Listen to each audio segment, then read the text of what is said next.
All right, Mike D'Antoni, Nick, says that Melo is all in on this idea of coming off the bench. Are you buying this? Well, so I don't think Mike D'Antoni said he's all in on the idea of coming off the bench. I think he said he's willing to come off the bench, and we don't know yet. And I think it's also... Or he's all in on doing what it takes to make it exactly work. Right. Whatever the team determines once they get to camp, do training camp, and figure out where his best role is. Listen, I can also confirm that part of their discussion with Melo was, we can't guarantee you're going to start.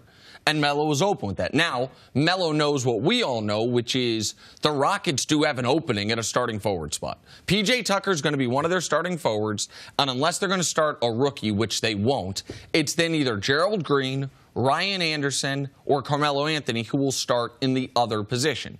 Now, I think you can make a really strong case that basketball-wise, starting Gerald Green and having a second unit of Michael Carter-Williams, Eric Gordon, Carmelo Anthony, Ryan Anderson, and Nene could be a very interesting scoring long unit. I like that second unit, but because of the personnel, and I don't know if they're comfortable starting Gerald Green, I'm not certain that they're going to have to ask Melo to go to the bench.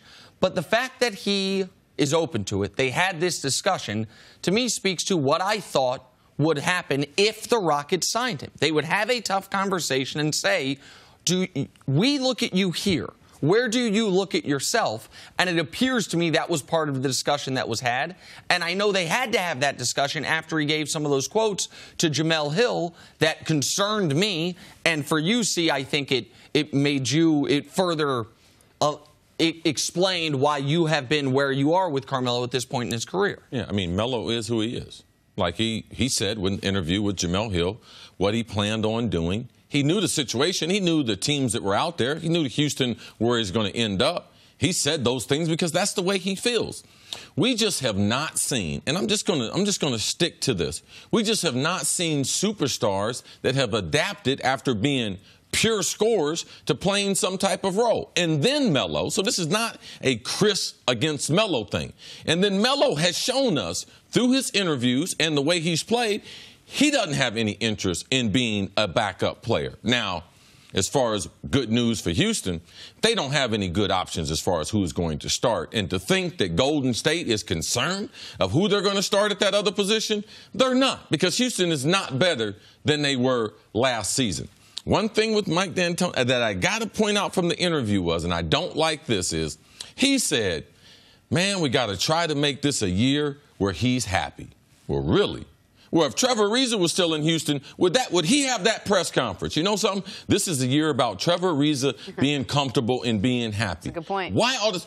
He said nothing about Chris Paul, nothing about James Harden, and he said also that I expect to have some bumps along the way. So, man, you can't be trying to make people happy. I know Melo wants to win, but we can't be about him being happy. We got to be about what's the best for the team. And sometimes him being unhappy is what's going to be best for the team. And that might be him coming off the bench. Now, they don't have better options. Ryan Anderson cannot start 82 games. No. Gerald Green, let's stop the presses, okay? He cannot start. The Warriors will score 150 points if he's a starter out there. So they don't have a bunch of good options. I'm just going to sit back and watch, all right? Because Melo, to me, I would be shocked if he changes from the person that we have known.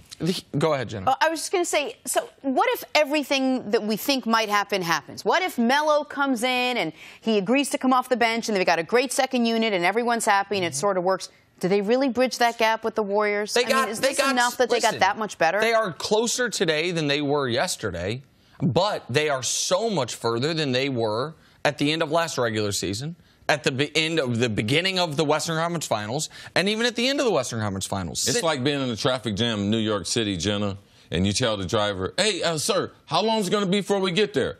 Oh, it's going to still be a long time. Oh, what do you mean? We haven't moved? No, we moved closer. They got closer from yesterday, but still got a long way. Where were they yesterday? If you're going to say they're closer from yesterday, tell me where they were yesterday. Well, they were a hamstring injury away. Could you say that? You could say that if both teams stayed static. But both teams didn't stay static. As bad as Ariza was in Game 7 of the Western Conference Finals, he was important to them. And it's not like Ariza's a guy they just said we don't need. They decided with Trevor Ariza, I mean, I think smartly, he wasn't worth $15 million a year like Phoenix thought. And so they lose him. The Warriors, of course, add Boogie. And I should have mentioned in the potential forward rotation, James Ennis. But James Ennis is also not a starting player in this league. They brought Ennis in to be Mbah a Moute. And they think in Houston, I know they believe the Mbah a Moute loss is being overblown because nobody thought it was a big signing when they got him. They got James Ennis for the same amount of money that they got Mbah a Moute for a year ago. They were okay with him leaving, and it should be noted they got up 3-2 on Golden State without Mbah a Moute playing a role. Mbah a Moute, we didn't know what role he would play. He did emerge as a very, very good role player. At the season, we didn't think the Rockets were as good as the Warriors. But as the season went on, because of players like him and the way they played. So Houston can say whatever they want behind the scenes. Oh, that guy would. No, when the season started, he wasn't that important either.